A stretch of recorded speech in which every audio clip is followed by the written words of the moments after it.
El viernes pasado tuvo lugar la cumbre presidencial por los 30 años del Mercosur, que terminó con una respuesta dura del presidente Alberto Fernández al planteo del presidente uruguayo Luis Lacalle Pou, en el sentido de que nuestro país necesita flexibilidad para negociar otros acuerdos, una intervención en la que también Lacalle indicó que el Mercosur no podía ser un lastre.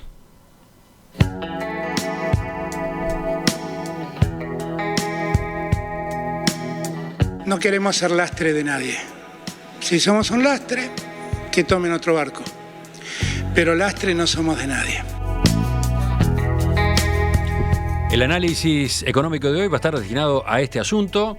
Para ello, le damos los buenos días al economista Pablo Rosselli, socio en Exante. Pablo, ¿qué tal? Buen día, Emiliano. Buen día, Romina. ¿Cómo están? Bien, acá estamos, con mucho para charlar, en un asunto enorme, ¿no? Pero lo estamos desmenuzando en distintas notas, distintos enfoques en el programa en estos días. Vamos con tu examen de estos hechos. Pablo, para comenzar te propongo una pregunta muy genérica, ¿no? Pero ¿cómo vieron ustedes la cumbre del viernes pasado? Bueno, a ver, sabíamos de antemano que iba a ser una cumbre mala, una cumbre que se hacía por Zoom, más allá de todas las dificultades que podía poner el COVID para una reunión presencial, ya mostraba el ánimo que prevalecía. Sabíamos que no había acuerdos previos, no iba a haber una declaración común. La verdad es que después de pasados 30 años desde la fundación del Mercosur, el Mercosur no tiene lo que festejar. Pensemos que nació con la ambición de conformar un mercado común, con la imagen de la comunidad europea, y nunca pasó de ser un acuerdo comercial que con buena voluntad se parece a una zona de libre comercio, aunque tiene muchas restricciones. Tan es así, digamos, que el volumen de comercio entre los países socios de Mercosur no logró volverse relevante. De hecho, más allá de eso, el Mercosur, no debemos perder de vista que el Mercosur sirvió en sus primeros años porque le dio viabilidad política a una primera fase de apertura de las economías regionales, que antes del Mercosur eran muchísimo más cerradas, y le dio un impulso inicial al comercio entre los socios en la década del 90, pero ese dinamismo se revirtió a inicio de los 2000, y para los parámetros del mundo actual, y hay que tener presente que en el mundo las economías continuaron abriéndose mucho desde los 90 para acá. Con los parámetros actuales, el Mercosur es una de las zonas del mundo más cerradas al comercio internacional. ¿Podemos ver algunas cifras, Pablo? Sí, a ver, algunos pocos números, pero el Mercosur representa un 3% del PIB mundial, pero su participación en el comercio mundial de bienes es de 1,5%, es la mitad que su participación en el PIB. Eso pauta que el Mercosur tiene una inserción pobre en la economía mundial. Si miramos el tema desde la perspectiva de los socios más grandes del bloque y, digamos, lo que terminamos observando es la poca importancia que para los socios tiene el Mercosur, más allá de todos los discursos que escuchamos frecuentemente. En el caso de Brasil en particular, sus exportaciones al Mercosur representan apenas un 6% de sus exportaciones totales. Eso es la mitad de lo que pesaban en el año 95, la mitad de lo que pesaban cuando arrancaba el Mercosur, digamos, en los primeros años del Mercosur. Y esas exportaciones representan apenas un 0,8% del PBI de Brasil. Es decir, que para el país más grande, el Mercosur es prácticamente irrelevante en términos económicos. Para Argentina, las exportaciones al Mercosur representan un 18% del total, pero en el 95 representaban un 36%. Y actualmente representan un 3% del PBI. También para Argentina, el Mercosur es mucho menos importante hoy que en el año 95. Poco para festejar tenía el Mercosur. Sí, son relevantes esos números que estás mostrando, ¿no? A ver, un poco a partir del final que tuvo la cumbre del viernes, ¿cómo quedan las perspectivas? ¿Cómo lo están viendo ustedes? A ver, cuando las diferencias entre los países terminan escalando del modo en que terminó la cumbre, las cosas se vuelven siempre más difíciles. No estoy con esto, por cierto, responsabilizando al presidente Lacalle Pou por su planteo. La respuesta de Alberto Fernández fue tremendamente confrontativa. Ahora, para algunos puede parecer tentador apasionarse con esta discusión, pretender que el conflicto siga escalando, porque puede ser visto como una forma de ratificar la defensa de los intereses nacionales. Sin embargo, me parece que hay dos cosas claves para entender ahora cuando pensamos en cómo seguir adelante. La primera, tenemos que tener claro que cuanto más escala el conflicto, del modo que lo hizo en la cumbre, menos grado de libertad para acordar tienen los gobernantes, que después tienen que explicarle a sus votantes cualquier concesión que hayan realizado. Por eso, desde la perspectiva de Uruguay, ponerle paños fríos a esta discusión parece importante. La entrevista que anoche le dio el presidente de la calle Pou a Joaquín Morales Solá va en esa dirección. Creo que fue una muy buena entrevista, tratando de bajarle decibeles a la confrontación. La segunda, tenemos que entender que los intereses de los socios del Mercosur son muy diferentes entre sí. Argentina no tiene una vocación de inserción internacional. Sus políticas macroeconómicas, cepo cambiario, impuestos a las exportaciones, licencias de importación, nos lo dicen claramente. Brasil tiene una posición ambigua, con el ministro de Economía, Guedes, buscando una apertura comercial, pero con Bolsonaro, que oscila entre una estrategia de mayor inserción internacional y el proteccionismo histórico de Brasil. Y Paraguay parece posicionarse con una posición más conciliadora, pero probablemente al final va a apoyar la línea de Brasil, entre muchas razones, porque Paraguay tiene una concentración relevante de sus exportaciones. 35% de sus exportaciones van al mercado brasileño. Pablo, a ver, la calle Pou señaló en la cumbre que Uruguay haría un planteo formal en las próximas semanas para habilitar una flexibilización que nos permita negociar otros acuerdos comerciales, ¿verdad? De lo que venías comentando, parecería que no hay lugar para mucho optimismo en relación al planteo que termina haciendo Uruguay, ¿no? Bueno, a ver, parecería que el gobierno optó por el camino de intentar lograr una aprobación formal que le dé flexibilidad a cada país para iniciar negociaciones comerciales por su propia cuenta. Veremos si después de la cumbre del viernes Uruguay mantiene esa decisión, pero en principio esa parece ser la estrategia, y anoche la calle Pou lo volvió a decir con Morales Solá. En principio, digamos, Uruguay llevará ese planteo a una reunión que está prevista, creo, para el 22 de abril, y según ha trascendido en la prensa, la apuesta de Uruguay es que esto se resuelva en el transcurso del año. Está claro que contar con una aprobación formal del Mercosur, que derogue la circular 32 o que flexibilice significativamente los términos de esas restricciones, sería muy bueno para Uruguay. Pero antes de la cumbre, a nuestro juicio, ya parecía bastante claro que no habría un consenso para formalizar una flexibilización sobre este asunto. Después de la cumbre, digamos, y de la reacción de Alberto Fernández, parece en todo caso más difícil. Y si, como todo indica entonces, no se consigue esa aprobación, ¿cuáles son las opciones que tiene Uruguay? Y bueno, si no hay una aprobación formal por consenso en el Mercosur, la alternativa a Uruguay es buscar una aprobación informal, pero razonablemente clara de Brasil. A nuestro juicio, ese debe ser siempre la aspiración o el objetivo de Uruguay, más allá de cómo se presenten las cosas.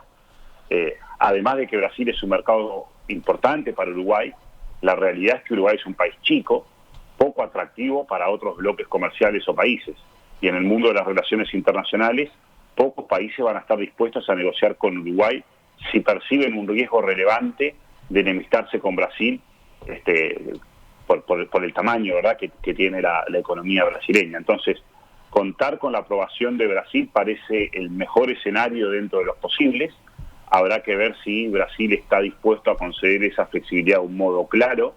Esta es una opinión personal, pero yo no esperaría una señal muy formal de Brasil.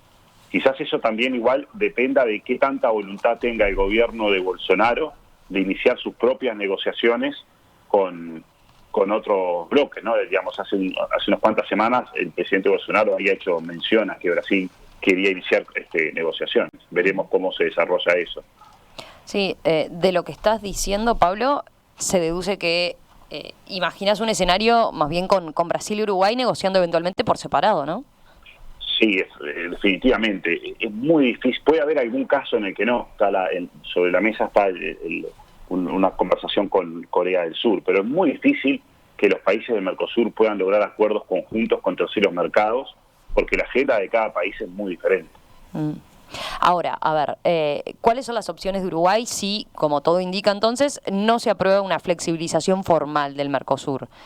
¿Largarse solos, sin autorización formal, no es como un riesgo para nuestro país? A ver, sin una aprobación formal, digamos, va a haber riesgos. Es decir, Uruguay no tiene alternativas sin tomar algún riesgo. O nos quedamos así como estamos en el Mercosur, a sabiendas de que el Mercosur no va a mejorar en ningún horizonte temporal relevante, o tomamos algunos riesgos. De lo que se trata esto, me parece, es de mitigar esos riesgos. Por eso es muy importante tener un entendimiento con Brasil, pero siempre va a haber riesgos. Abrir negociaciones por nuestra propia cuenta tiene riesgos. Probablemente esos riesgos se incrementaron luego de la respuesta de Alberto Fernández al presidente de la calle Pou, porque como decía antes, cuando los conflictos escalan entre los países, a los gobernantes se les vuelve más difícil después explicarle a los votantes las concesiones realizadas, las marchas atrás que tomaron. Riesgos va a haber en cualquier caso.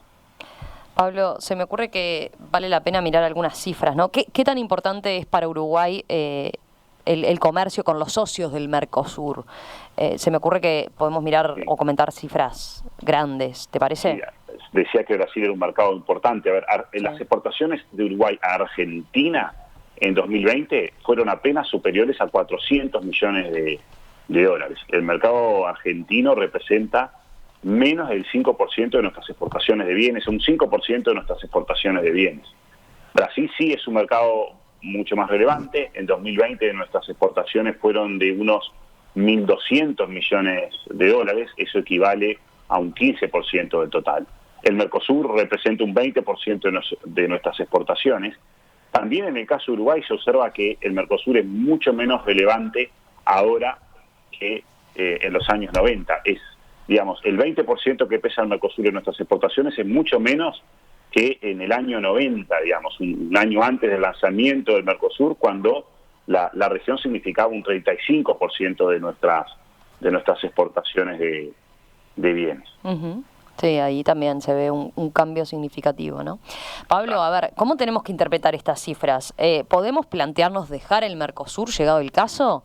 En las redes sociales es público que el mismo viernes apareció el hashtag que dice Uruexit, ¿no? Haciendo alusión al Brexit, pero Uruexit aparece. Un ejemplo claro así de la tentación de escalar los conflictos, digamos. A nuestro juicio no tiene ningún sentido que Uruguay se plantee un escenario de salida unilateral del Mercosur. Perderíamos el acceso a los mercados regionales, el acceso preferencial, tendríamos que empezar a pagar aranceles elevados para entrar al mercado brasileño y argentino, y los mercados regionales en conjunto siguen siendo importantes para Uruguay, pero son muy importantes para la industria manufacturera uruguaya. De hecho, más o menos la mitad de lo que le vendemos a nuestros vecinos son productos manufactureros en los cuales Uruguay tiene poca competitividad extrarregional. Por lo tanto, perder el acceso a esos mercados tendría impactos no despreciables sobre la economía y tendría impactos relevantes sobre los sectores industriales. Dicho eso, me parece que Uruguay no debería quedar paralizado ante los riesgos que devienen de tomar una iniciativa propia, digamos.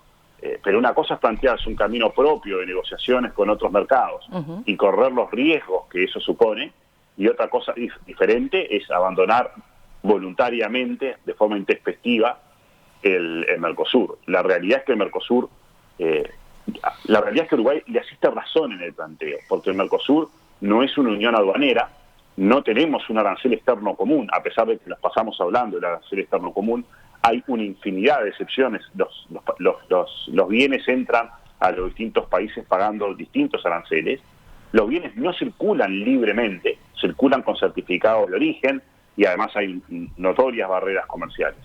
Si el Mercosur no es una unión aduanera, no tiene sentido la prohibición de negociar por separado. Uruguay debe mantenerse firme con ese planteo, le asiste razón en ese planteo. Si por tomar un camino propio luego hay represalias, bueno, habrá que lidiar con ellas, pero abandonar el Mercosur por motu propio sería francamente absurdo. ¿Y cómo juega la famosa Circular 32, que impide a los socios del Mercosur negociar por su propia cuenta? Bueno, sí, acá hay algunas discusiones jurídicas, digamos, de cuánto valor tiene esa circular, digamos, no voy a entrar en eso, digamos, pero no es un tratado internacional la circular 32, es una circular que políticamente es importante, pero no sería la primera norma que no se cumple en el Mercosur.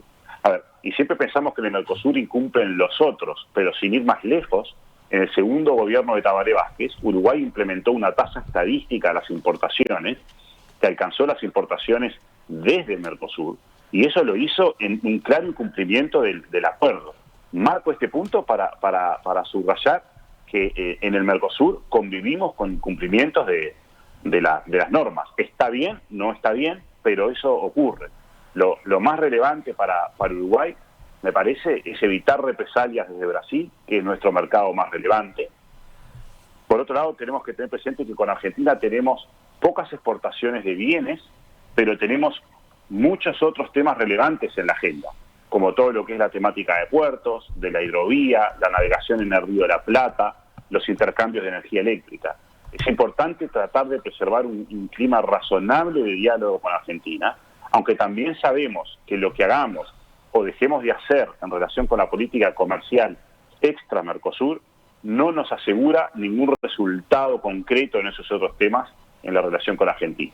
Pero bueno, en definitiva me parece que Uruguay debe avanzar con una estrategia de inserción internacional, lo debe hacer de forma decisiva, decidida, digamos, lo debe hacer tratando de tener, si no es una aprobación formal del Mercosur, tratando de tener alguna aprobación de Brasil y tratando siempre de bajar los decibeles de las diferencias con Argentina, como muy bien hizo ayer el presidente de la calle Pou. Pablo, gracias, gracias por este análisis bien interesante sobre el Mercosur y este choque entre Uruguay y Argentina y cómo quedan las perspectivas de una eventual flexibilización del bloque.